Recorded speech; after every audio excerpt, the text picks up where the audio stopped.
Hello and welcome to the MBOM podcast, where you'll learn to master the business of yoga. MBOM is a proud part of the Wander Barn Podcast Network, and I'm your host, Amanda Kingsmith. I'm a 500-hour registered yoga teacher, a yoga business coach, and a total business geek. Here at MBOM, you'll learn everything you need to know to create a sustainable yoga business by learning from myself and guests from around the world about how they built their yoga businesses, and about how you too can become a successful yoga teacher, studio owner, and much more. All right, let's dive in. Hello, everyone, and welcome back for another episode of Mastering the Business of Yoga. I'm super excited and grateful that you are here with me today for this episode of the show. And today on the podcast, I'm really excited to be joined by Jessica Cross. Jessica is a corporate marketing dropout turned yoga business coach and the host of the Marketing Off the Mat podcast, which I was really fortunate to be a guest on. So we'll put a link to the episode that Jessica and I did together on her podcast, so you guys can listen to that. And it was really fun to be able to flip the script and learn a little bit more about Jessica. She spent 15 years working for Fortune 500 companies all over the US, honing her expertise in digital marketing and live events. And now she's super passionate about helping yoga teachers stop the constant hustle and build the businesses of their dreams. So in this episode of the show, Jessica shares how she got into yoga and teaching yoga, what inspired her to leave her corporate job to teach full-time, and then what inspired her to start working with yoga teachers on their events, retreats, and businesses. And that's really what we're diving into, is tips for hosting yoga events and retreats. So Jessica shares some of her top tips for this, top tips for yoga teachers who want to create yoga events and retreats, as well as some of the business lessons that she's learned through her career and much more. So we've got a lot of good stuff happening in this episode, and Jessica is just a pleasure to be around. So this was really fun episode to record, and I'm really excited to share it with you here today. Before we dive into the episode, I just want to give a little shout out to today's sponsor, Offering Tree. You guys have heard me talk about Offering Tree a ton, and it's because I truly love the platform. It's definitely my number one recommendation for yoga teachers who are looking for a one-stop shop, affordable, and easy to use software. So I'll tell you more about them in a little bit, but go ahead and check them out at offeringtree.com/MBOM. All right, now let's get into the episode. Without further ado, here is Jessica. Welcome to the podcast today, Jessica. I'm really excited to have you here with me today. Thanks, Amanda. I'm so glad to be here. Yeah, I'm really stoked to talk with you. I had the chance to be a guest on your podcast a number of months ago, which was really fun. We had a great time connecting. And so fun to flip the script and hear more about you. And I'm curious, can you share with myself and listeners where you're joining us from today? Yes. Yeah. Thanks for asking. I'm just outside of Austin, Texas. Amazing. Cool. Well, I'm excited to hear more about what you do there. But before we get there, can you share a little bit about your backstory, your yoga story, how you got into yoga? Yeah, of course. Well, yes, everybody has a yoga story, don't we? Yeah. So I actually found yoga maybe a little bit later in my life, because I grew up in a small town in Texas, and there really wasn't yoga or anything similar to it around. So it was after college, and it was actually in early on in my corporate career that I landed in a yoga class. It was actually in a corporate gym, and with all of its glory, with the neon lights and the loud booming system coming from the weight area. And the teacher was incredible and so nice. And I come from a dance background, so I was like, it can't be all that different. It must be similar to dance on a mat. And she's like, well, not exactly, but go ahead and have a seat and I'll tell you what to do next. And I loved the class. I had no idea what I was doing, but I knew, way back when during this class, it's like, I'm not sure what this means, but this is going to be something for me. And, I didn't go crazy dive into yoga as many people do after their first class. I kind of dipped a toe in and I stepped back. And that continued for a few more years. And I moved around the country for my career and took a lot of different positions. And I kept finding myself with the opportunity to try yoga again. And so it was 2015 at this point, and I had been taking lots of classes and finally caught the bug that I must take a teacher training bug that I think we can all relate to, and kind of landed in that first 200 hour, and the rest has been history. I've continued to practice and teach and learn, and I'm not stopping yet. So Amazing. Thanks for sharing all that. And yeah, our stories have so much in common, which I think we talked about when I was on your show. It's yeah. well, I came from a dance background as well and was practicing while working a corporate career, and then also did my teacher training in 2015. So lots of likeness there, which is amazing. I'm curious for you, like, did you go into the teacher training thinking like, hey, I might want to teach this, or was it more like, hey, I just want to deepen my practice, I'm happy with my career? Like, I'm curious where your mindset was at. Yeah, thanks for asking. I actually, if you were to ask me the first day of my teacher training, I would have said no. I have no intentions of teaching. I was very successful in my career, and I thought that's what I wanted to be doing. I knew without having the language to it that there was something missing in my corporate career, and I knew that it wasn't a forever thing for me, but I didn't see myself completely changing from event production on a massive scale into teaching yoga. I couldn't put those two and two together.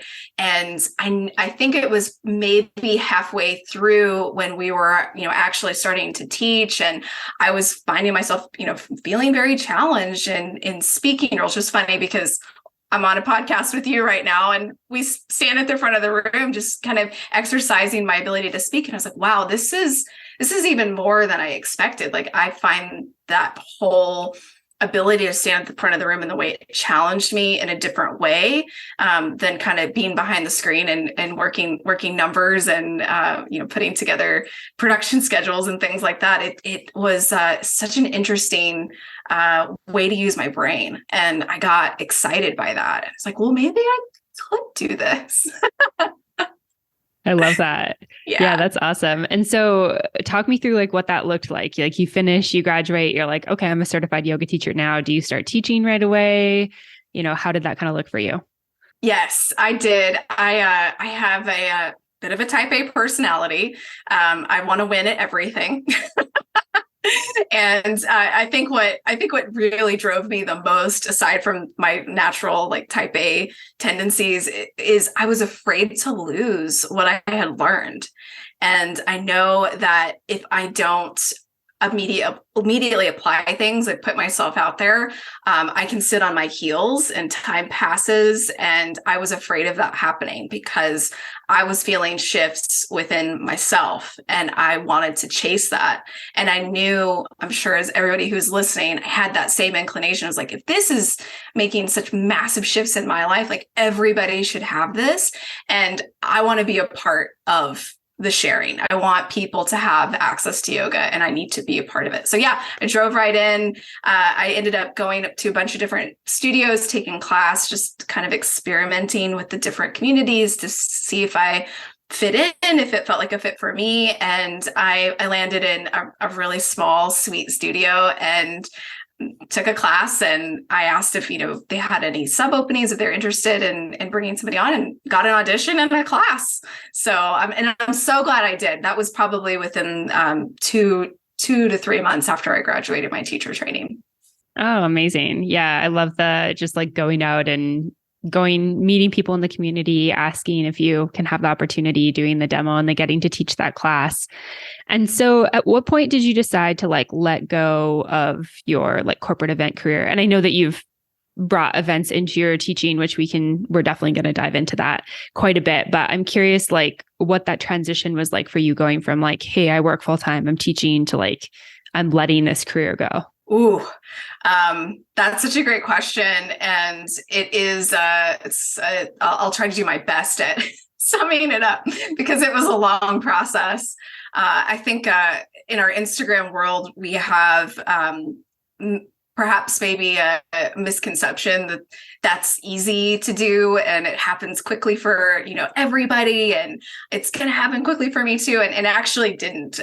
Once I started teaching, I was like, oh, I love this. This is incredible. How am I going to do this? Like, if I really wanted to teach yoga, how could I make this my career? And, just as I was saying, I'm kind of a numbers person, and seeing the rate that I'm getting paid for a public drop-in class versus my salary. And I have a mortgage and bills and all the things that we all have. And these two things don't add up. So I need to figure out what that's going to be for me.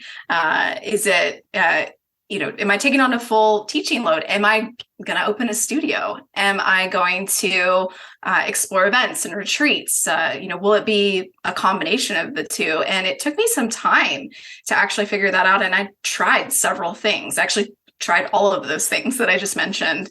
I looked very heavily at opening a studio about a year to 18 months after I just mentioned I had started teaching. I was like, maybe I want to open a studio.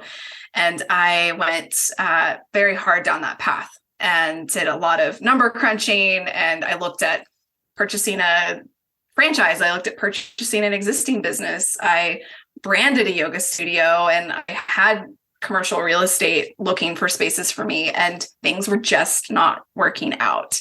The numbers weren't working. The timing wasn't working for whatever reason. I was like, okay, this is not the path. And I'm so glad that I had that experience because, I know many yoga studio teachers and yoga studio owners are listening too, just going into the pandemic with a brick and mortar space as a newer business. That would have been really challenging. So I'm glad that I had that experience because I have a lot of empathy for studio owners, and I can speak to the difficulty in that way. But it also led me down the path of being more on the consulting side, helping other business owners understand the business of yoga, helping individual teachers brand themselves, get their web presence up, work on their retreats, all those types of things. I didn't even consider that. And I'm so glad that I had the opportunity to see, I think that's really where I shine is, kind of coming in as a partner, as a thought partner and supporting teachers versus like actually being the one who's leading the studio. So all that to say, that was a 6-year-long experience of me trying lots of things. And, 2021, August 2021 was when I finally left my corporate job. And I would love to say that I was 100% confident and I knew it was going to work and I had no fears at all, but I think I cried. I was so scared. But after that 2 weeks notice was up, I had so much peace because I knew no matter what was going to happen with the world, in finances, like all those things, I was going to figure it out. And I have. So I haven't really looked back since. Hey, yoga teachers, we're just taking a quick break from the podcast to talk about Offering Tree. If you guys have been listening to the podcast over the last couple of years, then you know that Offering Tree is my go-to software for all things yoga business for yoga teachers and studio owners. Offering Tree is the perfect software if you have a yoga business where you have group classes that you're running, workshops, retreats, videos that you want to put into a library, courses, one-on-ones, and more. You can do everything from the same platform, which is one of the things that I really, really love about Offering Tree. Plus, you can do it with an affordable price and just one password, so you don't have to remember all the different logins and all the different payments that you're doing. And one of the things that I also really like about Offering Tree is that they're constantly making updates. So just over the last couple of months that we haven't been recording new episodes, they have had so many updates and cool features that have been releasing. So I'm going to be telling you more about those over the next couple of weeks as we dive into this new season of MBO. But if you're looking for a platform that is functional, easy to use, that can get everything in your yoga business into one place, then Offering Tree might be it for you. To get started today, head on over to offeringtree.com/MBO. You can sign up for your free trial there and also get a discount that Offering Tree generously offers listeners of the podcast. Once again, it's offeringtree.com/MBO. All right, now back to the episode. Amazing. Yeah, thanks for sharing that. And thanks for being candid about that. Because I do think that there is this piece where, especially with social media and just the way we tell our stories, sometimes it's like we don't have the opportunity to share like the details of what 6 years of making a decision looks like, right? And trial and error and the hustle that comes from, hey, I'm like working full time, I'm working 40 hours a week and I'm working on my side business in my hours, like before work, on my lunch break, after, on my weekends. There's so much that people don't see when they see like where you are now. It's like you see the before and the whole like journey in between. People don't always get to have a chance to experience that. So yeah, definitely appreciate you sharing that. And I can really resonate with like, is this the right move? Do I have enough money? Like, when is the right time? And I think that one's a really hard one because it ultimately has to be up to you to decide. And also just the like looking at the yoga industry, I think sometimes it can be really scary, especially when we are successful in our corporate careers, yet we know that it's not necessarily the right thing. It's like you start teaching classes and when people are paying you $35, $45, $50 a class, you start running the math on like, how many hours do I have to teach a week to like even pay my rent and like buy my groceries? And I know for me, that was a big catalyst to starting my business, starting the podcast, because I was like, okay, I feel like this just isn't adding up for me. Like, I'm going to run around a city teaching like 35 classes, being more burnt out than I was when I worked in corporate, making less. Like, I think there has to be a way to do this that's more sustainable. So, yeah, sounds like you took your time kind of figuring that out as well. Yes, I did. And I'm so glad that you started the podcast because whether you knew it or not, you were along for that ride. Like going back and forth between class and work, I was always listening to your podcast. So I'm so glad that was your path because it definitely informed mine in a lot of ways. Yeah, thank you. I'm happy to be a part of that. And it's always cool to like find out when I am a part of that. But yeah, I think one thing that's really cool that's like really aligned with our journeys as well is that you took some of what you knew from your like background, your corporate life and like brought it into the yoga space. And that was very much what I did too, like working in corporate, background in business, background in marketing. Okay, I have these skills. Could I help yoga teachers with it and do it in a way that feels aligned with yoga, right? Because I think that there's lots of people who can teach these concepts, help with events, that type of thing. But it's like understanding what yoga teachers need and how they think and just like the principles of yoga, I think is so huge. So I'd love to hear a bit about your journey with that, like if it was organic or kind of how you started, working in events or helping people with their events and retreats in the yoga space. Yeah. Thank you for asking. Yeah, I think you really nailed it. There are so many incredible business minds and marketing minds and events minds that are out in the world. And I'm so glad for that. And it's not always the case that they truly understand what it is that we do as yoga teachers. And they don't have, or maybe they will at that point, they don't always have the experience of yoga and this incredible knowledge that we have and how it informs the way we look at the world and how we do business. It's totally different. I think it's funny that you asked, like at what point did you start helping people with events? I didn't actually see the two together at all when I was in corporate. I very much had my corporate events box and I had my yoga box, and I would go back and forth between the two. And it wasn't until somebody had actually asked me if I would help them with events for their studio, with a grand opening, with some charity events. And I was like, oh, yeah, of course. Like the two did not correlate to me at all. And until it was literally presented to me as an opportunity. And I'm so glad that it was, maybe I would have figured it out. Who knows? But I'm really glad that somebody pointed out that the skill sets were there, and it was actually an incredible benefit for not only me, but for that studio owner, for me to have the lens from which she was looking to have her events. So, I said yes. I figured out, very quickly how to run my own consulting business, and had to come up with contracts and invoices, and is taking some of those incredible things that I had built in my events job, where I was putting together schedules and using vendor relationships that I had built in order to help her be successful with her events. And I saw the power of those two things together. And, I was seeing funds being raised for local charities. I was seeing people getting introduced to yoga in new ways. And I actually felt like, wow, I can use my powers for good. This is amazing. And that was actually, right at the end of 2019. So That was one of many. I was January 2020. I'm out. I'm leaving my corporate job, and something put me on my heels. And I waited a minute, and I was not paying attention to the news about the pandemic. Maybe people were in January, but I was not. And I was like, you know what? Something feels wrong right now.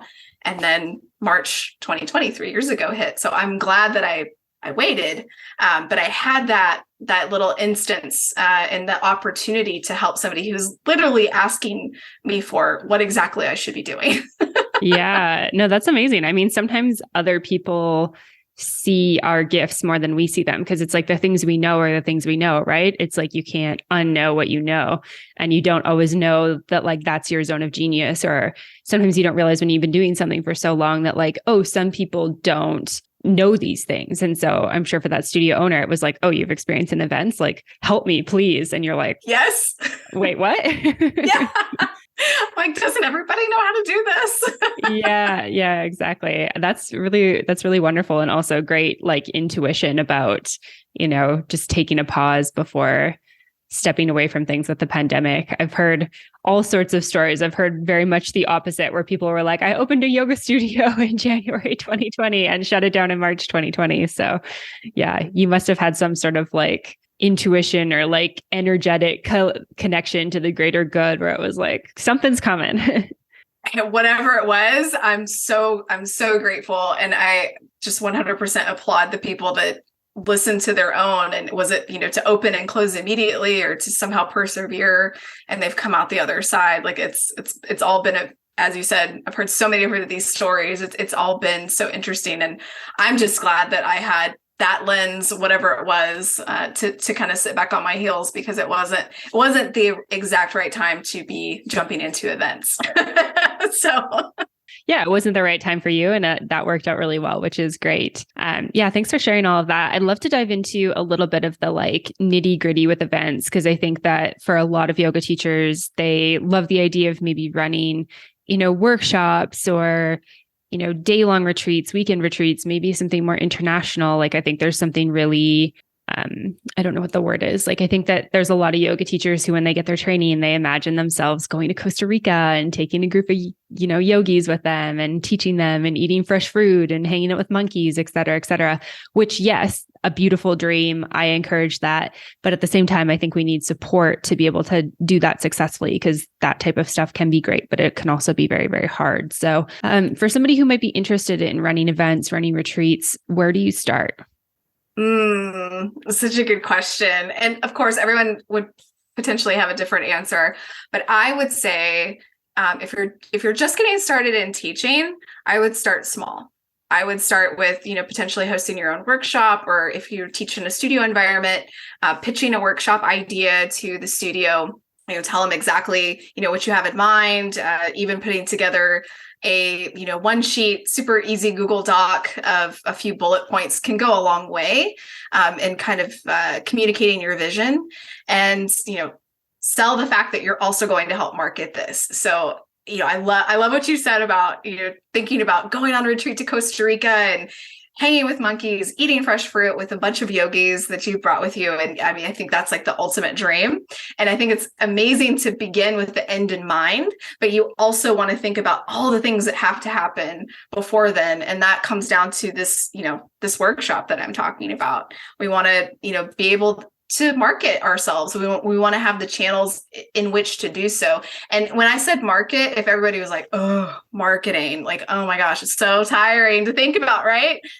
Even just being able to tell people in your classes at the end of your class that you have a workshop coming up, you have a captive audience right there. And that is marketing. It doesn't have to be on social media or your email list. Those are wonderful ways to do it. But if you just take the time to tell somebody what it is that you're doing and what it is that they're going to get from it, that's it. That's all marketing is. So start small, have channels with which to market, be it in person or your social media, your email, and stick to it. You've got to tell people. You got to tell people about it, because people forget, and we have so many demands on our energy. So, and our attention, really. So I would say with that workshop, like, I would hone it in, like do it a couple of times if you can. If you work in different studio environments, maybe do it where you rent the space and you fully market it. Maybe do it where you're like building your list,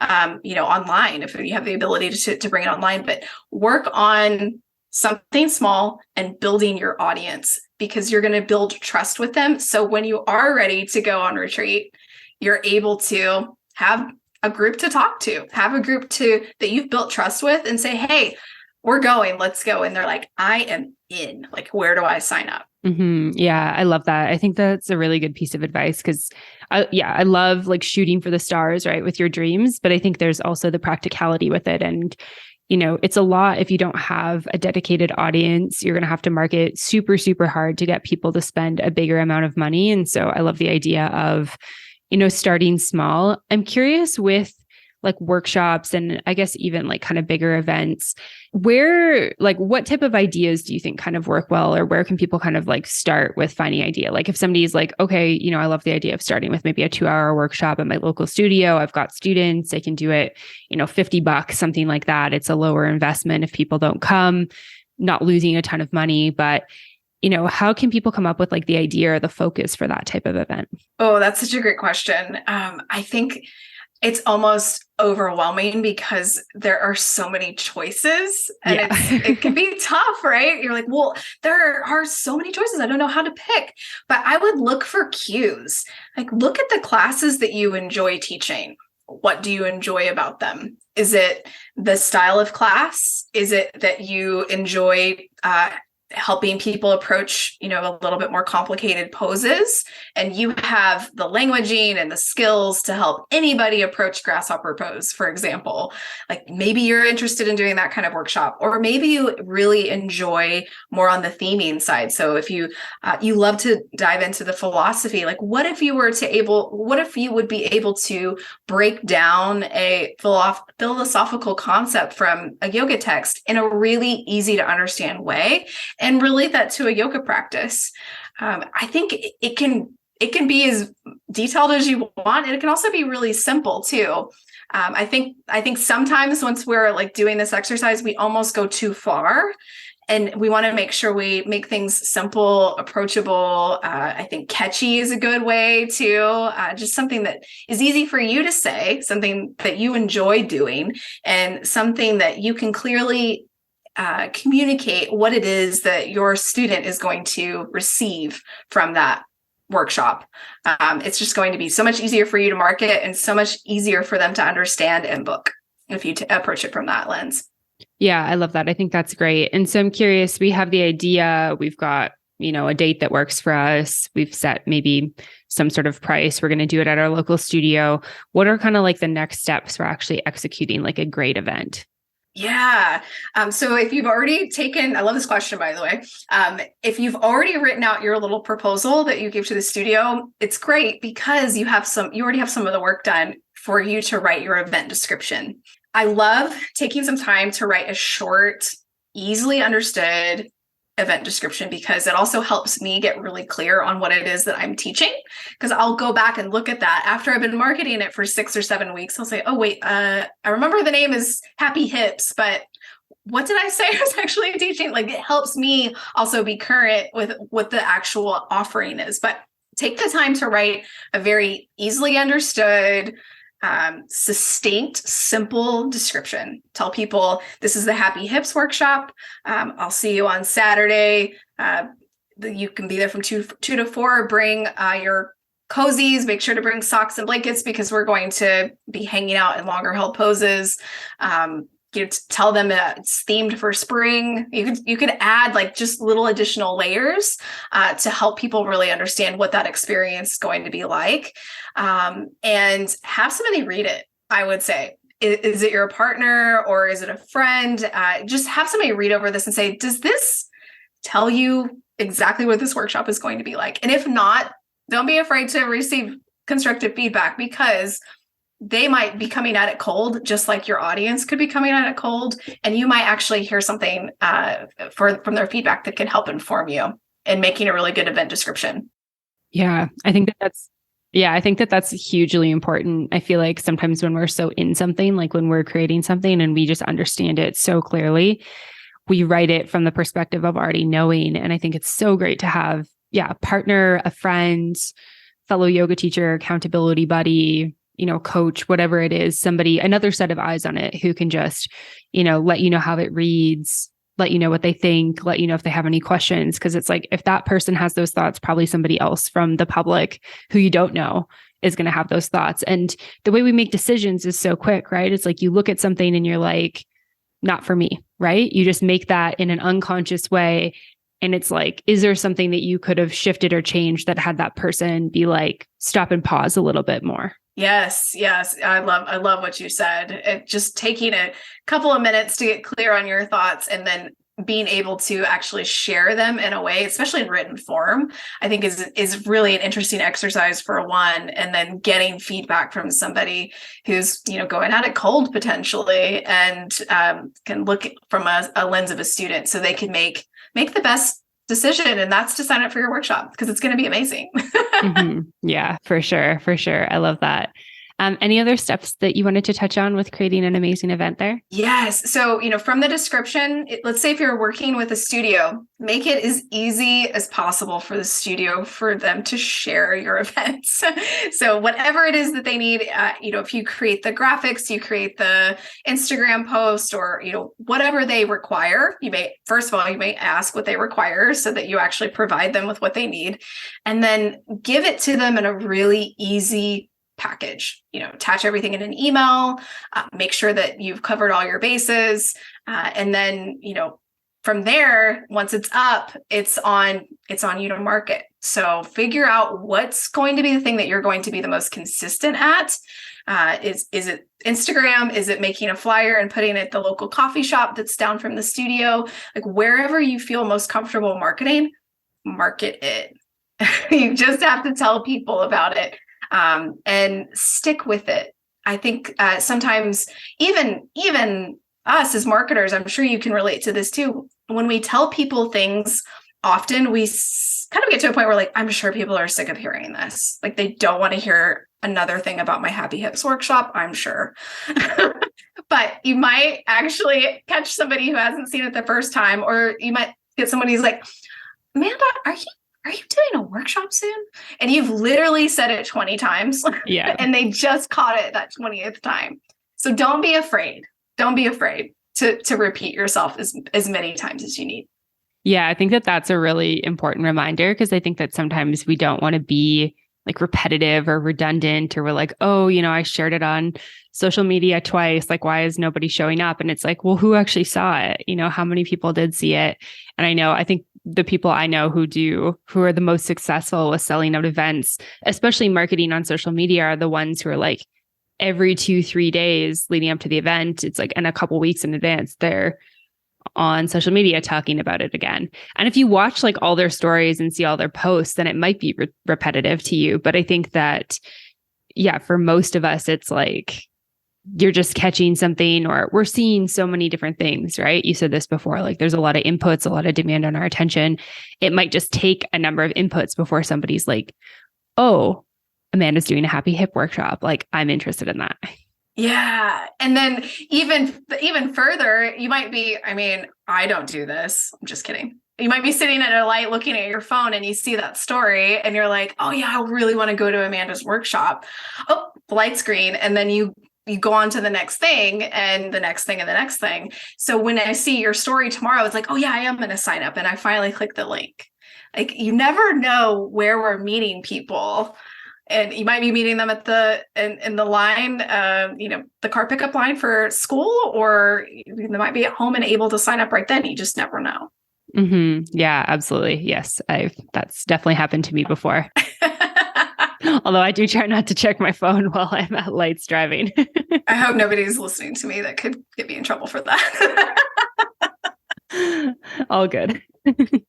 Amazing. So I'd love to talk about like retreats. And I feel like, for anyone who's listening, obviously a workshop is an event, a retreat is an event. They're just kind of a different type of an event. And I feel like a retreat is just sort of a longer form of a workshop. I've seen retreats that are half days, full days, weekends, long weekends, all the way up to like a week. And those destinations are usually like a little bit more exotic, a little further away from, where that person is from, that type of thing. So I'm curious, when it comes to these like bigger type of retreats, do you have any tips for, choosing destinations, choosing accommodation, kind of getting the planning going with that type of bigger event?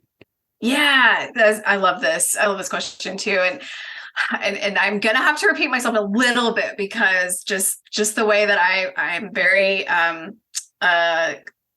cautious with folks that are going into the retreat space because I want them to be successful. And I would say if this is your very first retreat, I would start half-day retreat local. Like remove a lot of the headaches of, flights, time changes, being out of your environment. Remove a lot of that to start because you're going to learn a lot from just doing a half-day retreat. And I say just, like, some of my most successful events have been half-day retreats. And they've been, when I say well-attended and and monetarily successful, have been half-day retreats. So, and they're a lot of work on their own. So I would start there, like start expanding your ability to teach for 4 hours or 6 hours or whatever that is. That's a long time to hold space because not only are you on during that time, you're on when people arrive early, you're on when your venue lets you in, like when you're setting up, like there's still a lot of energy expenditure that goes beyond, the 4 or 6 hour experience where the time is actually active with the students. So I would say expand into a half-day retreat and then go from there. Like take what you learned. Do you like doing this? Do you enjoy the retreat? Learn a lot about yourself in this experience and what you would want to take into a longer experience. And then from there, you're already rocking your workshops and your half-day retreats. My guess is that you have a decent community for which to market a bigger destination retreat. And looking at destinations, I same thing here. If I'm going to go out of the country, I might go somewhere that I've already been because I feel more comfortable. But maybe you're like, you know what? I'm going to India, Jessica. I don't care what you say. Like, I'm in for this. So, what do you do? Like, how do you approach something like that's big and unfamiliar? I would get help. I think that would be like my biggest advice for, work with somebody who has done international retreats. Work with either a consultant or a coach or somebody who a company that actually facilitates these international events. There are destination management companies, travel agencies as well that have arms that can actually like lend a consultant or a planner to help you actually book, and they have more buying power as well. So you might get better deals, you might get more amenities potentially. So I would start small again, and then once you're kind of moving into a little bit further away, a little bit more exotic, definitely get some support in making that happen. Mm-hmm. Yeah, I think that that's a really, really great tip. And I know somebody kind of told me early on when it comes to retreats, like they really advised, don't go somewhere that you haven't been before. And I think that if you have the right support, then you can make it work, or maybe you have somebody local on the ground, that type of thing. But I think it's remembering that like people are trusting in you a lot and they haven't had this experience. And there's probably going to be a lot of questions, like, can I drink the water? What does the accommodation look like? What is the type of food we're going to eat? And things like, what happens if I get sick? Do I need a visa? Do I need a vaccine, et cetera, et cetera. And I think that if you've been somewhere, you can just speak to it a lot better than if you're just like, here's the pamphlet I got from the retreat center. And like, this is what like the tour person told me, et cetera, et cetera. So yeah, I mean, I love the sense of adventure that comes with that. But I think for me as kind of also more of a type A person, I feel like that makes me feel a little uncomfortable. Like the idea of going somewhere where maybe I'm super outside of my comfort zone, if the language is new and different. But just to come back to kind of what you said at the beginning, I feel like sometimes we get it in our heads that like, in order to have a really great experience, we have to do something really exotic. And I don't think that's the case. I think that sometimes for somebody, and I'll use myself as an example because like I'm pretty new into motherhood. I've got a 13-month-old at the time of recording. Like she's busy. I don't have that much time to myself. So the idea of going somewhere, another country for a week feels pretty impossible to me. But the idea of like, if somebody was putting on like a half day, like spa, yoga, brunch type thing, that's the type of thing that I could swing for myself, right? That feels doable. That feels like something that I could treat myself to. And I think there's a lot of people in these types of situations.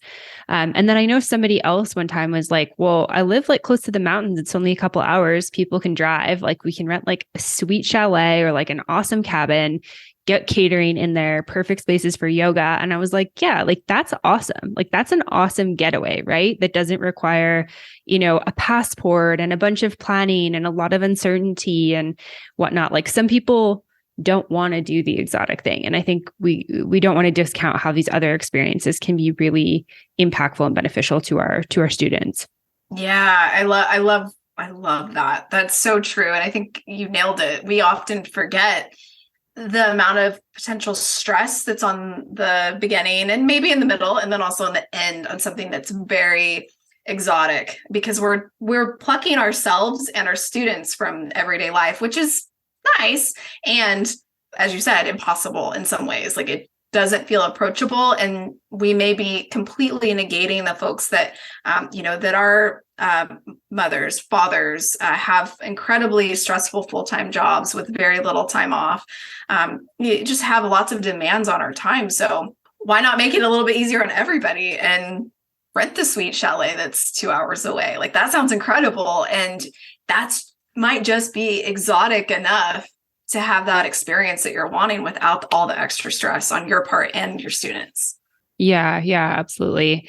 I'm curious, what are your tips for people who might be like looking to do these types of events, whether it's like maybe kind of the bigger ones, like full day to maybe a week, and particularly around energy management? Because I know you mentioned this before in terms of holding space, but I feel like this is one of the biggest things that I think it takes a certain type of person to, hold space for a whole day, a couple of days, particularly a week. That's an incredibly long amount of time to be with the same group of people. So I'm curious your thoughts on that. Oh my goodness, this is such an important question. And I would say too that I don't feel like I have figured this out 100% for myself. I think through the practice, I've found really, even though I have a podcast and I did events, it's crazy. Like I have a very introverted personality actually, which is crazy. Like I need my quiet, I need my downtime and my solo time. And that is very much encroached upon when you're doing a retreat. So if you know that about yourself, great. One, that's incredible awareness. And then two, figure out what you're going to do built in before you even go to take care of yourself. For me, I learned that I need to have my accommodations to be separate from the attendees. I need to have my little sacred space and I need to have a few minutes in the morning for which me to get coffee and slip back into my sacred space without speaking to anybody. It's those little things that can go a long way because you are going to be out of your comfort zone, holding space for a lot of hours. You are going to be challenged. You just will be, because it's just the nature of the duration. Be even a full day up to a week. A week is a long time. So build in your routine as much as you can for you to have that space for your own practice, for the things that fill you up, because we're holding space. We know this as teachers. We're holding space for people to have a safe place to have an experience. And if we're not feeling fulfilled in any way, then they're not going to have the best experience. So it's not selfish for you to take that time or the space or move your accommodations to the next hotel block or whatever you need to do to create the space that you need in order to show up. Yeah. Thanks for sharing that. And I think, there's definitely probably some trial and error with this too, like, figuring out the things that don't work to kind of not make those mistakes in the future. But yeah, I mean, I wasn't running a retreat, but I was just on like a week-long vacation with my parents and my husband and my daughter. And we were in like a 2-bedroom suite. And I was really recognizing by the end how much my husband and I really have like our vibe down in the mornings, and I'm not somebody that likes to socialize in the mornings. And like we just know how to do our like dance kind of around each other that works for both of us. And I felt like it was so interesting, especially because it's like my parents, I lived with them for 18 years, where I was like, man, I'm like excited to not have conversation early in the morning. Like I wasn't able to like get up and like, get the coffee and slip back in. It was like, somebody's immediately chattering at me a little bit. And I'm like, Yeah. Yes. Yeah, it's a big thing. It's good. It's really good awareness to have, about yourself in general. And then I feel like that is such a good a good example of how that could be magnified tenfold when you're with clients. yeah. Yeah. I mean, because it's like, I can say like, hey, I just need to take a little space or whatever. But when somebody's like paying for the experience, you can't be rude to them. You can't be grumpy. You got to like put on a smile and stuff like that. You've got to be kind of hosting in that moment. And that's hard. But yeah, I think it's knowing yourself is a big part of it. There's nothing wrong with not wanting to talk to people in the mornings. It's just making sure you schedule accordingly so that you get the space and the downtime that you need. Yeah. It's better for everybody, really. Yeah. Amazing. I'm curious if we can chat a little bit about kind of just overall business lessons that you've learned in your career. I know we've touched on a lot of good stuff already, but is there any kind of final business lessons that you want to leave listeners with today, Jessica? Oh gosh. Wow. It's such a good question because I constantly feel like I'm still figuring things out. And if I were to look back at myself when I was starting this journey, I would say, gosh, like you've come so far and you're doing it. It's incredible. And now I'm like, what am I doing again? I would just say, I think, when it comes to business, it can feel a little scary, exciting, challenging, and uplifting all at the same time. When you're in it for yourself, it's such a different experience. And I would say, one of my teachers, Judith Laster, which I feel like I mention all the time on my show, but like I'm a huge Judith nerd, but she always says, when you're going through something that's tough in business, she says, for life in general, it's not always going to be this way. And then when things are going really well, it works the same. It's like, it's not always going to be this way. So it's kind of like leaning into like, okay, when things are tough, lean into it because it's not always going to be like that. And then when things are amazing, you're in Costa Rica, the fruit's like incredible. The monkeys are singing in the background. The practice was, incredible. Like, remember, it's not always going to be this way. So just lean into whatever is in front of you and embrace it because it's all a part of this incredible journey that we are on of yoga business. Yeah. I love that. I think that's definitely been like one of my main lessons from motherhood as well. And I love that it just like applies to life in general so much, and especially to business. And I think I was thinking as you were talking, like it's very much like the roller coaster ride of entrepreneurship, right? Like there's high highs and there's low lows and there's a lot of in between. And I think that when we're in the low lows, particularly, because I think that's the most uncomfortable, right? It's like we just want to get out. And I love like the tip of leaning into it because it's not going to last. It never lasts forever. And then also really leaning into the high highs, right? Because we also know there's a valley for every peak and vice versa. Yeah, it's the contrast. Yeah, for sure. Amazing. Well, thank you for sharing that. And thank you for everything that you've shared here today. This has just been super great to chat with you, super informative, lots of good tips and lessons and stuff. If people want to learn more about you, if they want to listen to your podcast, where can they go to find all of that? Yeah, thank you for asking. You can find me, I hang out most of the time on Instagram. It's at jessicacross.co. And then my show, which Amanda was on recently, is an incredible episode. It's called Marketing Off the Mat.